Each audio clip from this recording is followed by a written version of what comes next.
Hey, what's up?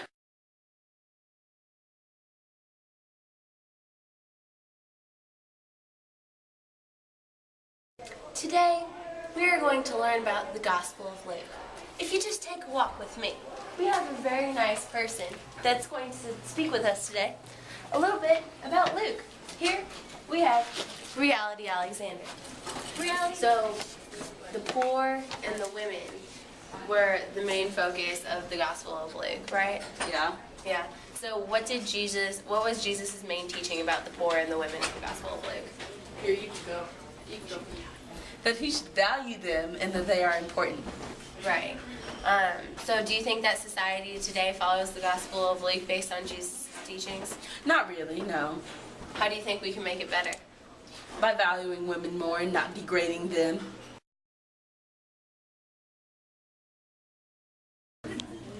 The Gospel of John was the last Gospel written.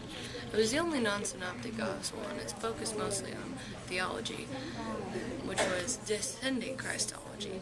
Descending Christology shows more Jesus as a godlike person rather than human-like. This Gospel tries to answer the question, who is Jesus?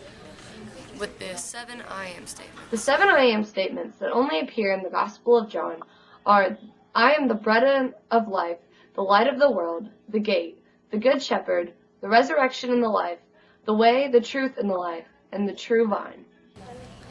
Aside from the 7 I am statements, the Gospel of John gives Jesus several other names throughout the Gospel in his native language of Aramaic, such as Messiah, which means anointed one, and Rabbi, which means teacher.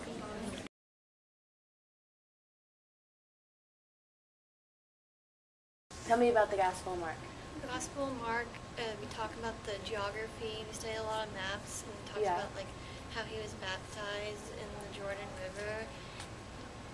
Did you all ever study about like his trip to Jerusalem, and isn't that where he was crucified? Yes. Yeah? Very cool. Okay, thanks. Secret is a big part of the Gospel of Mark. Do you know anything about it? Yeah, isn't that when Jesus would perform miracles, but the people he performed miracles for, he told them not to tell anyone, so they wouldn't know that he was like great and powerful and stuff. I'm sitting here today with the beautiful Haley Spivak, and I'm going to ask her a few questions about the Gospel of Matthew. Haley, can you tell me where the majority of the Gospel of Matthew came from? The majority of the Gospel of Matthew actually came from the Gospel of Mark, which in my opinion really isn't my favorite because that just shows how unoriginal it is. Out of Matthew, Mark, Luke, and John, why is Matthew put first? Well, shall we? I think he's put first because it's the most organized and well written, and it just really opens it up. So Haley, which of Matthew's 5 discourses is considered most important? Well, in my opinion, or I think, it is a Sermon on the Mount. Correct.